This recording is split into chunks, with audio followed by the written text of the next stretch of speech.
Hey guys, we just finished the video with Joyce McSwan, really great lady, excellent communicator. I highly recommend you give it a listen and pay attention to some of her communication methods. It's really interesting stuff and it can go a long way in pharmacy.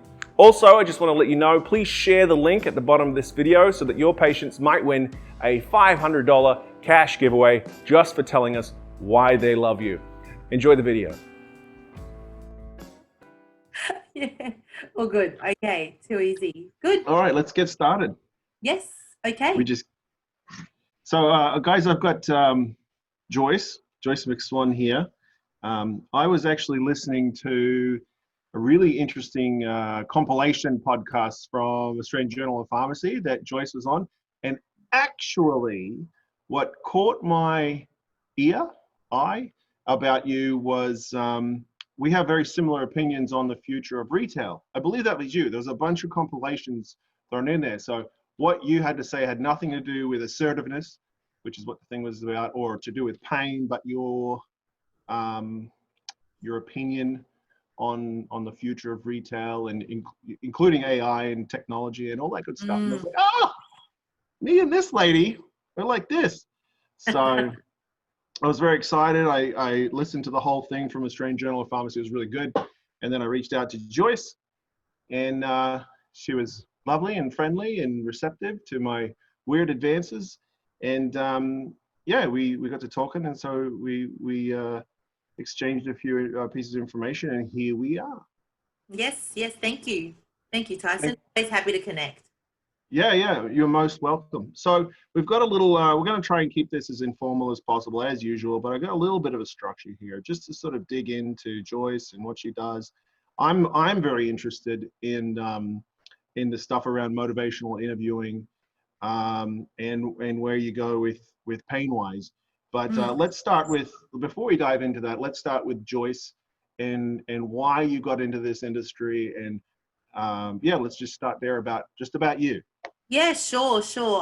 Yeah, well, thanks very much for this inclusion. Always happy to share ideas with anybody who'll happily listen to me. So by background, I'm a clinical pharmacist actually by background. So don't hold that against me.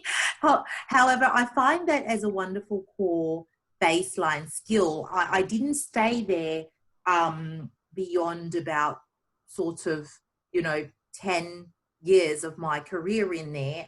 When I say in there, I mean in community pharmacy, in clinical, hospital pharmacy roles. So I've done a nice variety of things.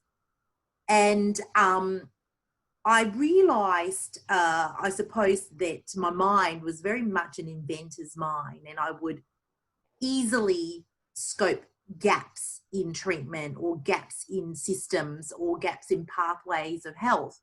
And so it would often frustrate me to no end. And rather than be cranky about it on the inside, I would almost sort of, build castles in my mind about how things could be done if I had the opportunity. So I sort of had these packages of already made pathways and solutions and all that if I had the chance. So I think I was quite well practiced in finding solutions, and so when opportunities came in, whether it was in aged care facilities or whether it was in what we call primary health network government organisations, I would sort of try and put my ideas forward as solutions. Some of it I did anyway on my own, like as in I would self-pilot, self-fund a pilot out of my earnings, I suppose, just to test concepts and the curiosity in me and to keep motivated in my own work, stay sort of vibrant rather than get cynical in things you can't change. So the long and the short was pain work though. So innovations was always, I think, there in the background, whether it was displayed in a proper treatment pathway or whether if I had the opportunity or whether it was just all made up in my mind and in my, between me and my laptop. However, just like the scribble pad that you'd write ideas on, I would always scribble. But pain as a topic area for application came to me when I saw Australia, this is 10 years ago almost now, going into the high medication opioid usage, which was really quite confronting. And as a clinical pharmacist and community pharmacist, I could see just where that was taking lives. And I sort of then obviously took my innovation brain, took my healthcare brain, and sort of put it together and started my own literally voluntary pain clinic with no funding really. It was just ringing favors of friends, doctors who used my favors before, and just brought together a volunteer team.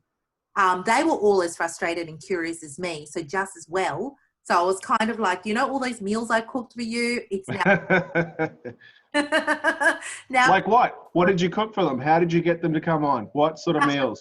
Let's see it. Let's hear it. What do you make for them? Oh, gee, I would, like simple things in a community. And I was working regionally at that time. So in that sort of Queensland small regional community, I kind of knew a lot of people. So it was kind of, if their wives would have babies, I'd cook a meal and, just the simple stuff like that. They'd come over for dinner parties. I love to cook. I love to eat, but I love to cook.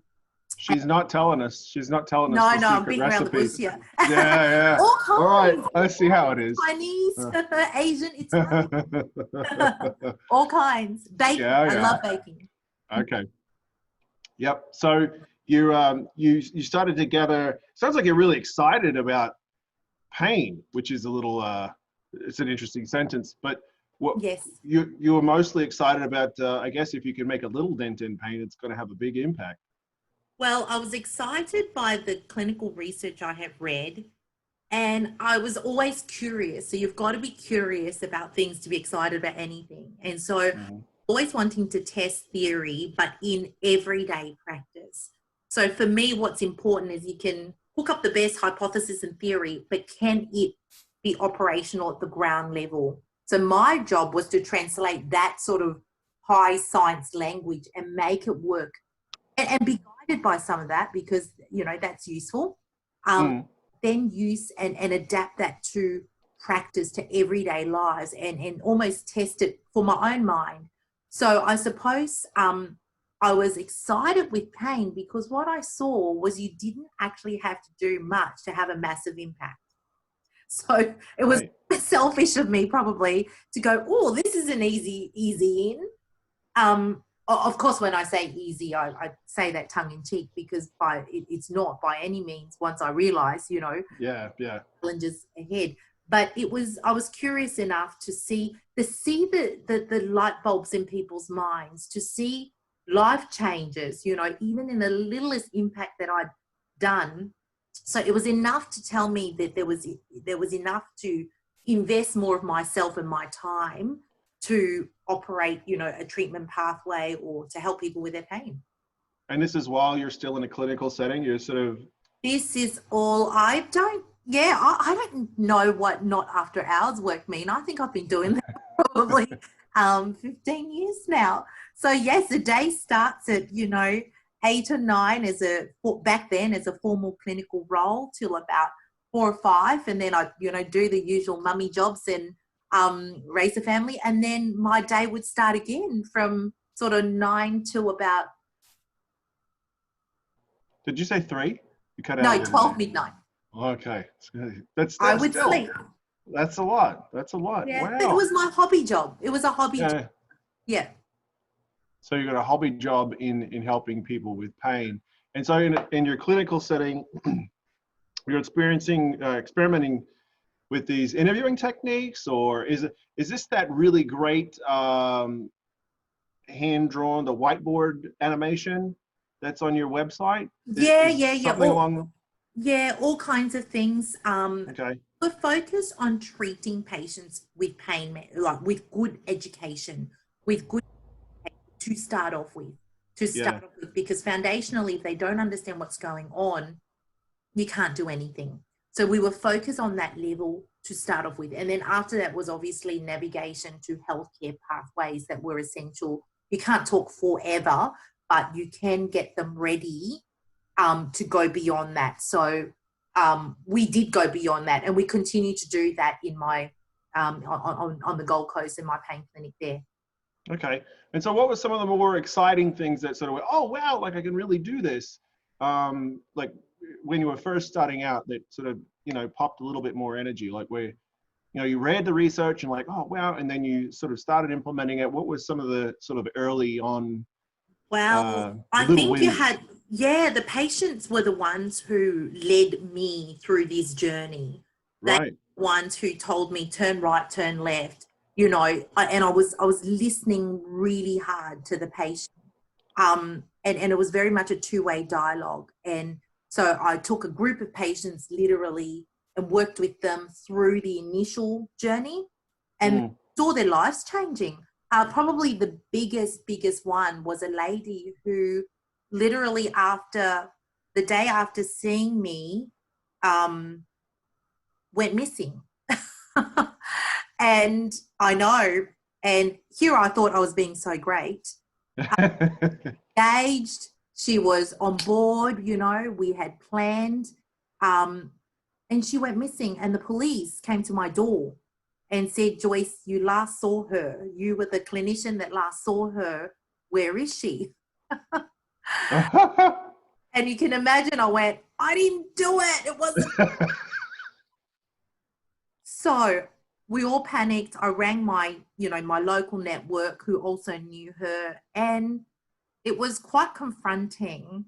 They rang me about 4 hours later, it was 4 long hours, and said, she's at the edge of the harbour,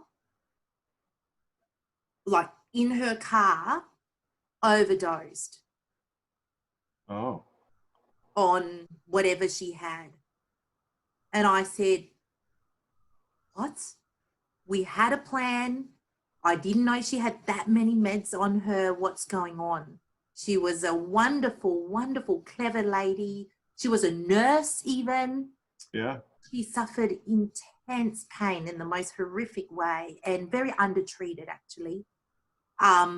So that was a major crossroad for me. Yeah. In terms of, on the one moment I thought, hey, I can make an impact. On the other moment I went, where are you going? Yeah. So it was quite interesting. I thankfully by that time, and that's why innovation is important and collaboration. By that time, and this was in regional, by that time I had already set up a inpatient hospital pain program. So my work had already advanced by then as well. And I basically made a phone call into the hospital down south, and I said, look, we need to get her down. So she survived. 100%. She is Yay. today. So Right. yes, Okay. cut short of the story, she survived. Had me on the edge of my seat there. I'm like, oh God, it's going to be one of those interviews. All right, well, great. That's great. Sorry, I should have let the suspense. That was probably really interesting. I was building it, man. Sorry, I couldn't handle it. Oh. You're All one right, of these guys that need to see the yeah. ending. I'm curious too. So sorry, fill us in. Pretend I didn't ruin everything. Fill us in a little bit on how she went after you called down south, and we have to Look, get her after down she here. went, and that's the beauty of collaborators, unique collaborators if you're innovating. You cannot be silo, you cannot be on your own. So yes, they shipped her down really quick, really fast. And fortunately, collaborators that trust you. So when you know it's time to, put on the pedal, it's time to put on the pedal. So scooted her down there 1,000 kilometers later. So regional people really do not get access very well. So 1,000 kilometers later by road because she could not fly, because of health conditions, she could not fly. She got admitted. Look, I must say it was probably a journey of 12 months of management. Into the facility, out of the facility, into the facility, out of the facility. And this is, remembering, it's 1,000 kilometers between services. Wow. Yes. Anyway, long of the short is she is incredible. 2 years after that, she stood up in one of my pain programs that I was running down south in the Gold Coast, and she told her story end to end, standing there. She's living her life. She's repainted her house herself. Wow. She took up, interestingly, she took up mindful photography. Okay. Which completely, was her therapy, and she found it herself.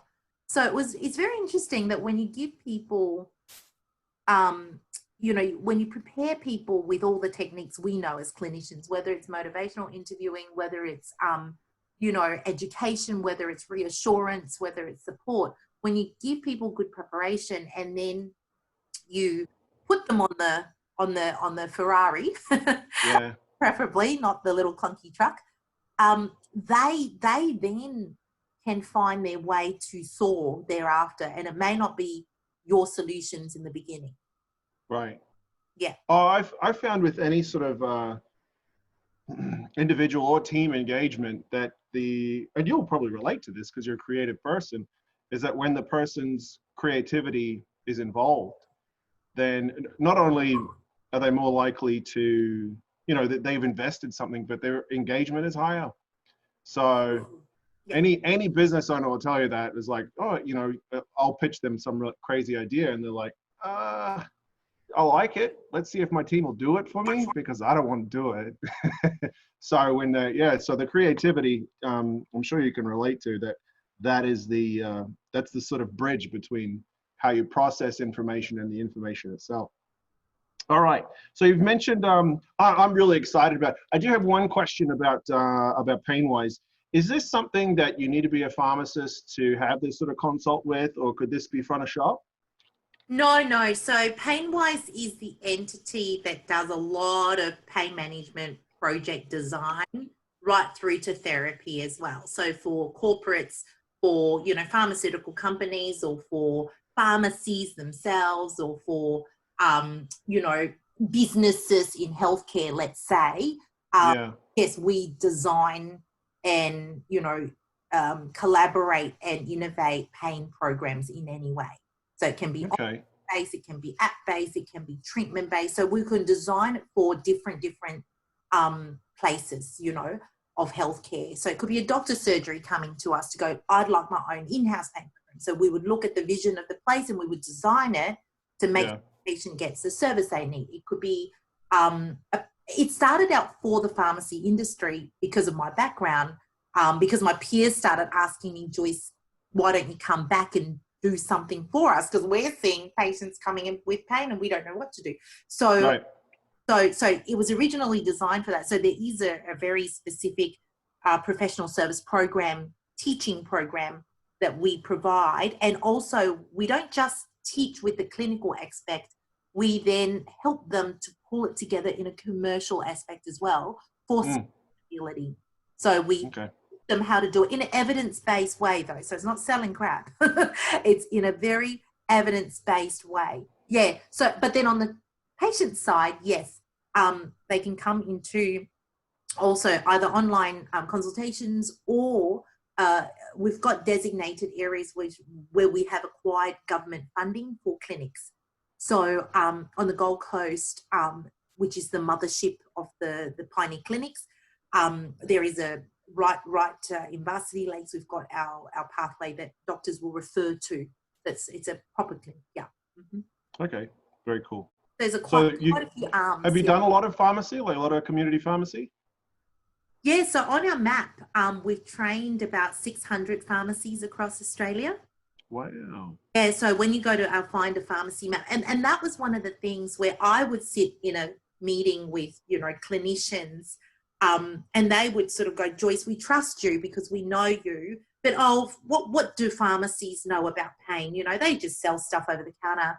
And I said, well, not I know, actually. So it was really important that when we trained people, we put it on the map so that people could see that these were the places you could go to. So in Australia, there's 5,000 pharmacies, but it's not realistic that, 5,000 would be wanting to be trained specifically in pain work. But 600 so far are dedicated to have trained. They can seek us for mentoring anytime. That way there's a second layer of support. So they feel mentored as well. Yeah, so at least patients can go to the map and go, who can I speak to? I'm pretty vulnerable. I've been invalidated. I want someone who's not going to judge me. Who can I speak to openly about my pain? Who has at least some appreciation of it and can find a solution. And if they can't, they can reach out to Painwise to find solutions with them, you know. So it's a buddying up thing. So yeah, so we've trained about 600 pharmacies, but obviously the pharmacists within them, well, there's, you know, probably at last count, probably on the higher end of the 2000s. Yeah. Wow, very cool. Good job. Yeah. And how long's that been going? Probably since 2013, 2013. Yeah. Excellent. Well, Yeah. that's really exciting. Slowly grown it with quality. It's not about, hey, we've got 5,000 pharmacies in Australia. Yeah. That wouldn't be quality. Yeah. Yeah, I can relate. I sat on my program for like 2 years because it's just something that it wasn't good enough. It wasn't good enough to, I mean, if I was managing everything, then I could, you know, pick up the pieces, but not to scale. So I totally get it. All right. Yeah. So you mentioned the word that I use a lot, which is confronting. You've used that twice now. And when I heard you talk about assertiveness in pharmacy, I thought that might be a good substitute, because confronting is not like, especially in Australia, I think it's almost like fighting, but assertiveness is sort of different. Let's talk a little bit about assertiveness in pharmacy and the character of pharmacy. You're a little bit more. Would you say it is a fair assessment to say, Joyce, that your personality is a little, is it exuberant or vibrant or peppy compared Maybe, to like yes. yeah, Animated. Animated. Hey, that's it. I like it. Yeah, animated. So, do you think that helps your assertiveness? Do you think that, what do you think that pharmacy in general could learn about assertiveness or confronting? Yeah, whichever word you use, I think. I probably use confronting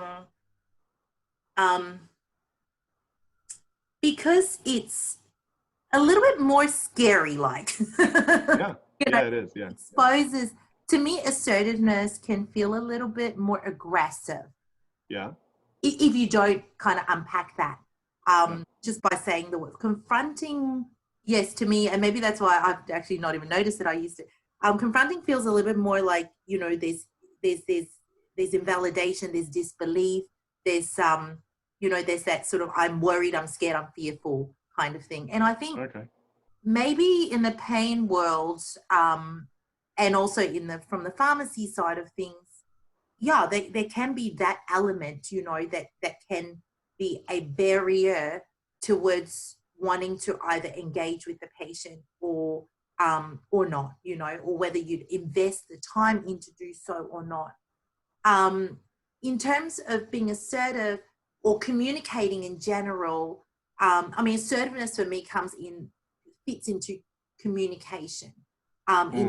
When we communicate, I believe, in my experience, humble opinion, you need to use all parts of you to communicate.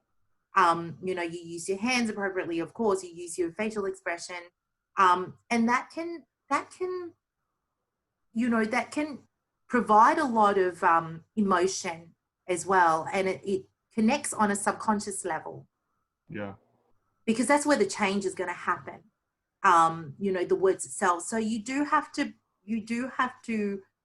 I wouldn't say act a little bit, because I'm certainly not, and it's certainly part of my personality. But if you're kind of a fairly, you know, with Stoic. And and stoic, and you want to lend a point across to a patient who's already so resistant to change, I do believe you have to use all of your craft, you know, communicate and bring them through supportively through that journey. I think the two words actually that has come more and more and more to our forefront of mind is reassurance and support.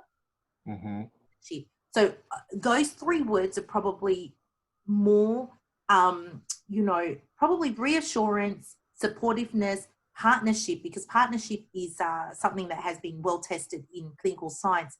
and compassion. All those actually replace empathy. Throw that one out. Yeah. That one's been kind of a little bit, I think, overused and probably misunderstood.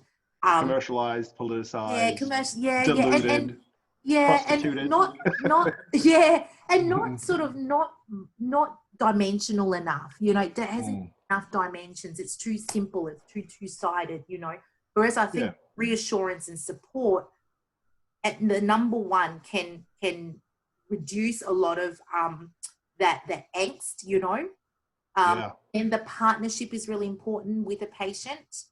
And then from there, you can exert what you like, you know, because there's the trust, the baseline trust is there. Yeah. So I think that's been a maturity of experience and mind and, you know, also reading some research. I think in the psychological area, there's been a lot of research done in partnering with patients to achieve a change.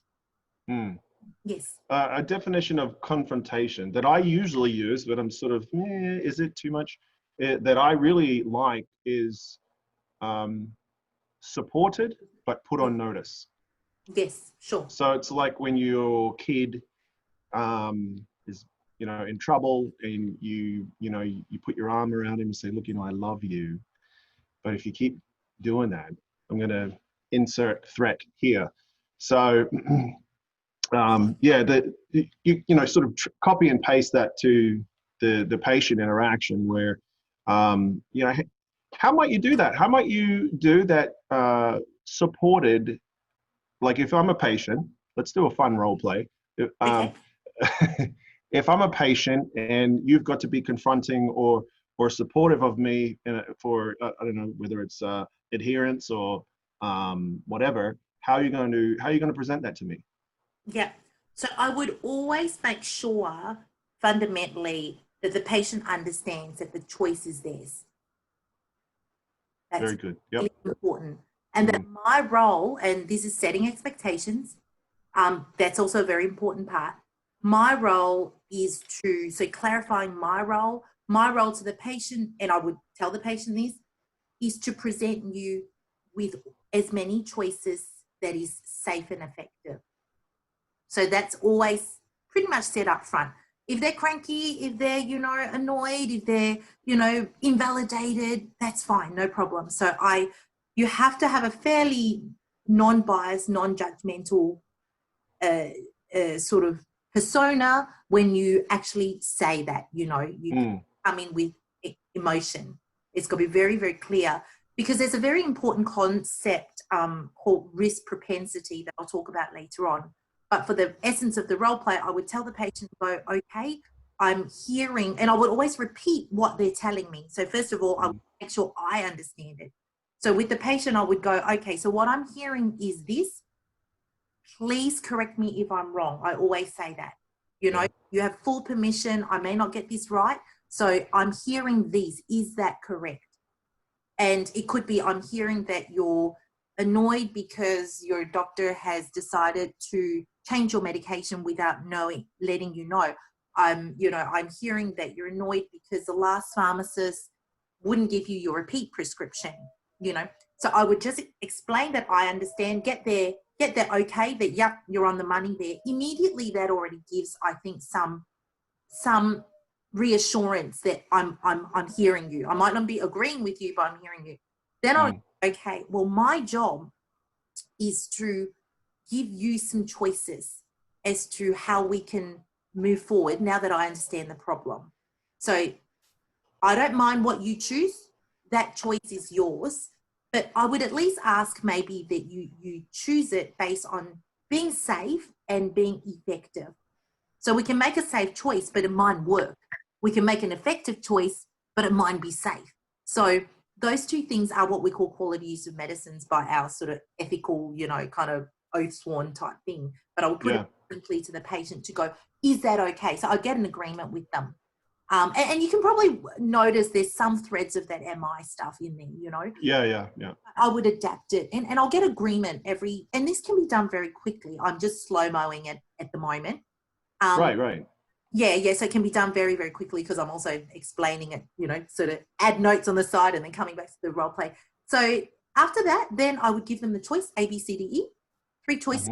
I wouldn't give them 10 because it'd be too much. I'd give them 3. And actually, just before then, I would also ask and try and understand, so what's important to you? What's your priority? By making this, with this problem, what's your priority? And again, this can be done very quickly because then I know where to anchor the choices to. Because if I anchor the choices to some of those priorities, I'm going to be I'm going to be helping them to almost trying to, help them to be led to the choice that's most, best for them. So there's what's important to you part that would come in before these are the choices yours and these are the choices? Yes, because all that leads me to my options for them. Great. A might be to go, for example, if it was so let's put this in a case. Typically I get patients coming in, and this is very, very common. I have my drugs, I know I have pain, I need it, but they've decided to change my doses and nobody consulted me and now I'm got nothing or I'm down on my supply, like what's going on? You're the person, sort it out. So I would repeat that and go, sure, I understand this is what's happening. What sounds like, yeah. And then they'll be like, well, I just want my pain relief. I said, well, what for? Why do you want your pain relief for what? And well, so I can get to work. I've got that's a priority, Oh, well, I don't know, so that I need to do jobs around the house, I'm like, great, okay, I've got some anchor points, They say so that I can watch Netflix forever and a day. Then I'm like, oh, okay. But usually not. Usually people are not really, by the time they get that angry, they're wanting to be functional usually, Yeah. And I have to see through that. And then I'd go, okay, so number 1, 2, 3, these are the options and these are why. What would you like to do right at this minute, right now? And then we would discuss that, the choice. I said it's 100% your choice. But of course, the choices that I give will be quite, supported by science and of course. And what's important there too is to give them real information, because what I find is we try and pull and honestly, I'll slap the clinicians one on this one, those who do it. We try and simplify things too much and think that they're almost like they don't deserve to know really the background of things, oh, it's too complicated, they won't understand, like for example, the typical one I hear is, oh yeah, the authorities, the government says we can't prescribe this. Well, no, it doesn't. No government says that. Yes, there's a system.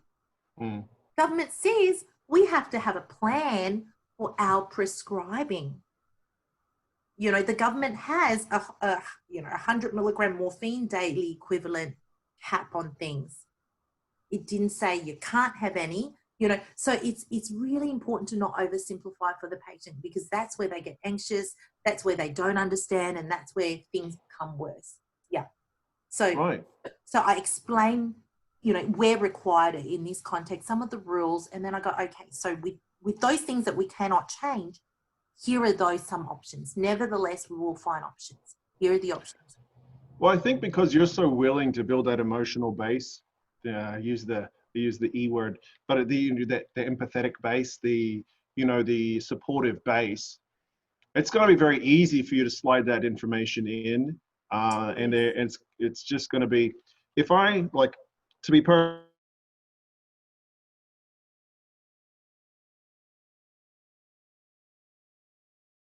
I will tell you everything that I need to. Sorry, it froze there for a minute.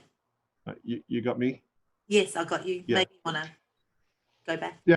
So I think I'd be a terrible pharmacist, because that's because I've only been in sales and in psychology. So I think that white tunic has so much trust in it that I would become, I guess, used to people just listening to me and believing me, rather than making the effort to build an emotional base. And especially with a lot of volume, of patients, I think it would be an easy thing to slip into. So I really appreciate that I appreciate that it's more efficient for you to build that emotional base, It is. and effective.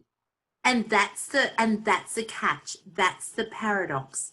That's the paradox, because you think that, and I used to think this way. You think that, oh, well, you just, yep, as you say, the white coat, what I say, consumers are not that silly. They're smarter than that. And they're getting great advice from their chat groups. Right. Great advice. And if you want to make sure, and that's not entirely safe always, so if you actually want to be effective, because I made up my mind very early in my career to go, if I cannot be effective, if I cannot impact lives, I'm just not even going to bother. It's just what for, like I ask my patient, you want to reduce pain? And the question that gets them all the time is what for? They never ask that. It's like, I never thought of that. I'm like, well, yeah, there's a greater purpose to you reducing your pain. You tell me what for, and I'll give you some really good solutions. Yeah. So it starts to, because they lose that. They lose so much of that in their brains as pain takes over. Their identity goes, their purpose, their meaning, their life, change so much, it goes. So it's incredibly powerful. So in the few seconds, honestly, we time ourselves. So sometimes in training, the pharmacists are like, oh, yeah, all very well. Like, this is going to take me, 15 minutes, and I don't have 15 minutes. I'm like, okay, let's go. Timer on, let's go. No joke. The longest conversation, even though everyone was like, we were like at 2 minutes and a half. Yeah. So it doesn't take long, but you've got to be practiced. This didn't come overnight. This took a lot of thinking through, a lot of trialing, a lot of practicing. I tend to talk to myself a lot. I've noticed. I'm barely talking here. Yeah, so I practice talking to myself. Oh, you'd like my software then. I make people talk to themselves all the time. Perfect. Actually, I was thinking about that. Repetition is very important. Yes. So important. The most reliable skill. Yeah. 100%. Yep. And I think I'm a pianist, and the amount of 1 bar repetition I would just do, to neuroplastically get that change happening. Yes. And I think this is repetition. This is the product of repetition in different ways, just to keep myself interested and engaged in it, that didn't sound so good. Okay, let's try again, and this would be me in my 4 walls talking to myself. That didn't sound so good, Reflection is very important. Being able to reflect. Yeah. As well as a clinician. Very exciting. Very exciting. I could talk to you about this all day. So yeah, we've ticked off talking about confrontation and assertiveness. So, and then we sort of slid into the next question anyway, about emotional barriers that pharmacists might be experiencing to being assertive. We might have just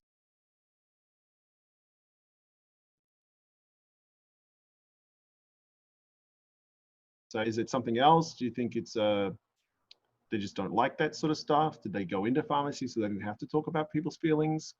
What do you think? So just help me to just make sure I understand this question. You're talking about pharmacists' emotion? There are perhaps emotional barriers that pharmacists might have to being assertive or talking about pain or getting emotional with a patient. I don't think it's actually emotion. I think it's confidence. Okay. Yeah. Yep. I think they are there wanting to help 100%. I think generally, I'm very much Of stereotypical. course, totally, Yeah. Generally, I think they all, they sworn the Hippocrates Creed. They just do no harm. I think there isn't so much that they don't feel for their patients. I think they do very much. Yes, yeah. However, with a lack of confidence of knowing how to engage, that's probably where do we engage or do we not? And if we open this Pandora's box, where do we go from there afterwards? End myself up in no man's land a little bit. So I think communication skills, some very basic fundamental skills, like we've talked about, body language, all those, and words, and being a little bit of a wordsmith and being practiced at hardcore communication is essential. Yeah, and I think that will build the confidence, and then that will actually allow them to not have, well, what you call the emotional sort of the barrier to engage. Yeah, I think that your specific personality would lend itself to seeing that, because you are so happy to engage. Are you like a touchy person? Do you like talk to your friends and touch? Yeah, I thought you might. Yeah, so I'm like desperately, like, my patients hug me, all my patients. yeah. And I'm like dying. Yeah. They hug at the moment. It's so funny. And they're done without it. So no, it's all right. We hug in different ways online. I remember working with a pharmacist.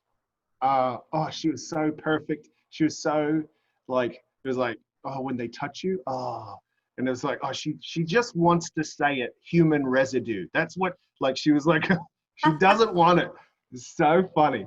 And you're just the complete opposite of that. So, and she was extremely, like, I noticed that those kinds of personalities have just astonishing memories. And I think that that's obviously a requirement to be a pharmacist. So I think that the regulations in pharmacy are both a plus and a minus. I really like the Australian style of regulation of pharmacies, and the location laws of only being able to own 5 pharmacies per state versus the States, because it sort of forces us to do things like you're doing, to be more holistic and to look into preventative and to look into long-term. So I really enjoy that.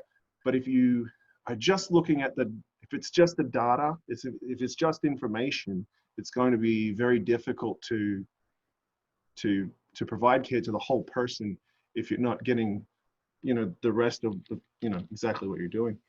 And unfortunately, Tyson, one of the biggest problems is that pharmacy can no longer, as a business, be truly competitive if they don't look at actually working with the whole person approach. It's not, that simply supply role, like you say, of the type of pharmacist that is not enough anymore for it to survive. I think that's a great thing. I really do. I think that's a phenomenal thing, because otherwise you're just doing volume like they do in the States with the drive-through. So I think it's a wonderful thing. I think it's an opportunity, because if you want to make more money, you will provide more for each individual. So I think it's a blessing. Agreed. And I think it's, and that's why the workforce capability, though, has to be there. And that's what we're lacking. We're lacking, we can do the volume, we're trained in the volume. And for the personality types that are attracted to the volume, they either may have to choose a different path, or they relearn and adapt and adopt a new skill and learn to be alter ego. I don't know, but actually embrace this other side of holistic care. Yeah, because we are also underutilized. When you look at the healthcare system and its needs, the profession is also very underutilized. Totally agree. Most frequented health professional in the world and underutilized, especially when it's chronic disease, like health, lifestyle choices. Yes. So that's why, like, training pharmacists and even front of shop on, some of the basics of motivational interviewing, or pain management, or really any sort of soft skills is just, I think it would go a little bit, would go so far. It would go so far. Dead right, dead right. And that's still missing. That's still 100% missing in that. And it's very much needed. Yeah, because it can really impact on the cost, the total cost of healthcare, like in a country. So it can save the country money just by those soft skills. Yeah. Well, speaking of like the culture of pharmacy, my software is a really fun journey because it's a massive, massive puzzle. I came into the industry doing sales training to pharmacists who was a friend of mine, and said, look, this is what we need to happen. I'm like, okay, I've done sales training before. I can do that. Then I realized very quickly, I didn't know what I was talking about, because this culture, like if they did what I did, it would work, but they would never do what I was telling them to do. They would nod their head and, okay, yeah, I'll just nod until this guy leaves me alone. But it was a really fun puzzle to identify the intelligences of this culture and slot it into to the future of pharmacy, because pharmacists, pharmacy is run by a lot of really impressive pharmacy managers, like or retail managers, and they're seriously, I've met some of the most impressive people in terms of being able to manage a lot of people and a lot of different things simultaneously. But the ability to sort of scale their skills throughout an industry can only happen by taking it from them. It can't come from some guy who has a background in psychology or sales and saying, well, you need to do this because that works in this industry. Well, it doesn't. We don't work that way. It's such a unique, precise, and because my software is all voice operated, I have to get really finicky about what words do you say to be this great. So it's been such an interesting journey to figure out the uniqueness of this industry. It's really, really cool. It is such an underused, underappreciated, in my opinion, industry, and seriously impressive people. Okay, I could talk all day. All right. So some of your favorite, you mentioned back at the beginning, some of your the studies that you saw that were encouraging, and you provided you with, you were curious about them with the pain management. Do any sort of still stick out in your mind about, if I could do this with everybody, then maybe?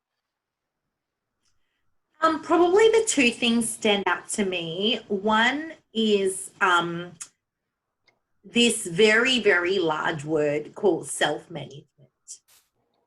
And I know everybody sort of uses that. And when I read the clinical studies, I was probably a little bit fooled in my small experience in mine at the time to think that, oh yeah, if I just follow these steps and educate the patient and gave them a few tools, yeah, we'll be right. Self-management could be done in 6 weeks. But of course, it was this mythical word. It was so mythical, self-management, like what was it? This is probably about 12 years ago, 13 years ago, the Stanford model of self-management programs came out. And that was the very early days, done with psychologists. But it was done in a very clinical, what I know now is obviously done in a fairly clinical setting and evaluated in the clinical setting, and then kind of adapted to community, thinking that was really going to be what happens in the community, but it doesn't.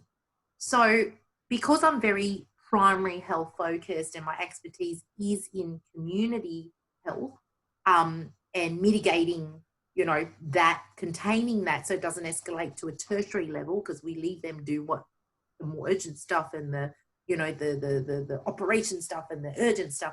Here we need to maintain the chronic disease stuff. So the study that I read were actually, I thought was right in the first place. I tried and adapted it, and it didn't all work until I realized that self-management is not 6 weeks.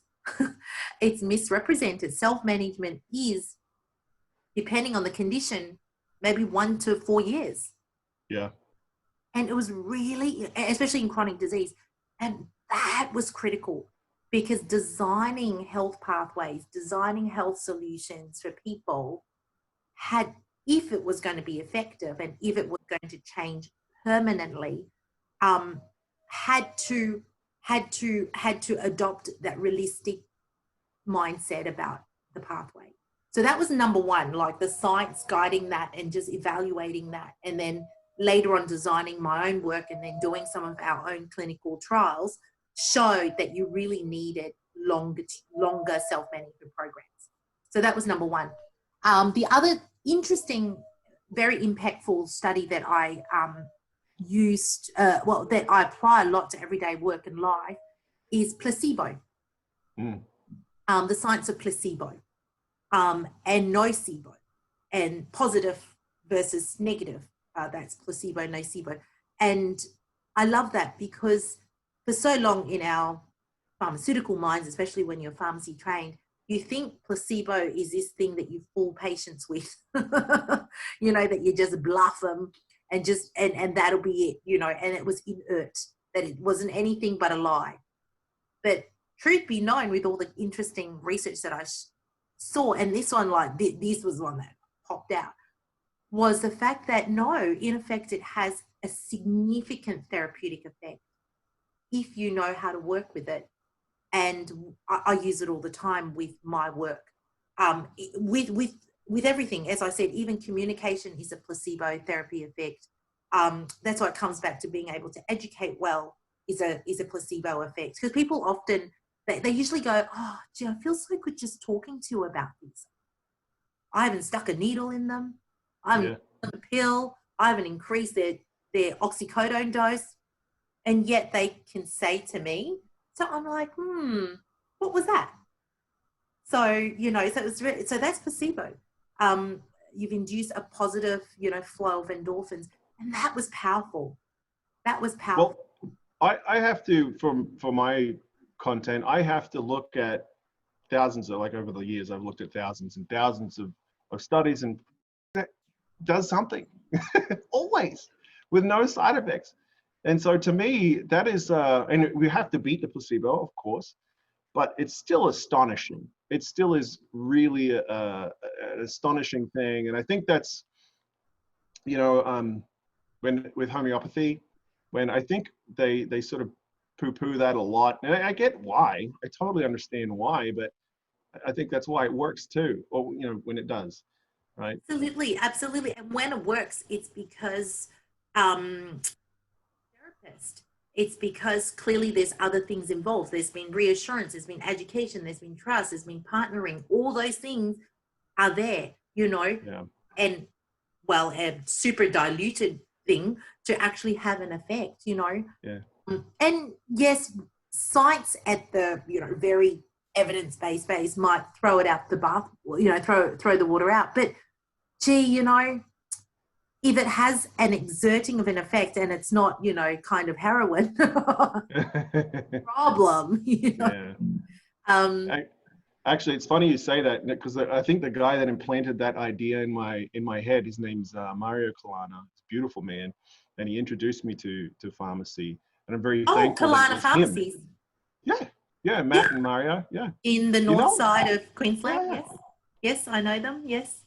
So yeah, Mario was not happy with I think something about there were new legislations on homeopathy in pharmacy, and he is that kind of person where he would very naturally, you know, meet the person emotionally, and level with them, and, you know, sort of get a relationship going. So where he would have seen it that many times over however many decades he's been in pharmacy, he'd be like, well, why? I've helped so many people just by this, like, why? So yeah, that's, yes, agreed. And when you see it from a very you know, it's very biopsychosocial. So if you just see it from a bio arm, you're not going to see the psychosocial in that decision, you know. But when you understand the full context and the complexity of the humankind, you then might go, actually, we could adjust for that. that brings me to a really interesting point I said before about risk propensity. Risk propensity I learned from the wonderful Charlie Teo. I have a lot of respect for Sir Dr. Charlie Teo. I think he's the brain surgeon. Yes, Yep. yes. The glioblastomas. He does some very, very targeted stuff that no one else will touch. And of course, you know, he's slapped on the wrist for some of those things. But I do respect the man, and I learned something from him, which I thought was incredibly important. And that comes back down to that choice part. And when you reflect on yourself as a consumer as well, so, you know, 1 minute you take your hat off of it as a clinician, and you think about, if I was a patient, what would I like to feel, you know, respected about? That's this thing called risk propensity. And that is, you present the case enough, present it accurately enough, and present the risks involved in each. Now, and let the patient make that decision, because only they will know the risk and what that means to them. Only they. We can't. If we do, there'll be 100% a bias immediately.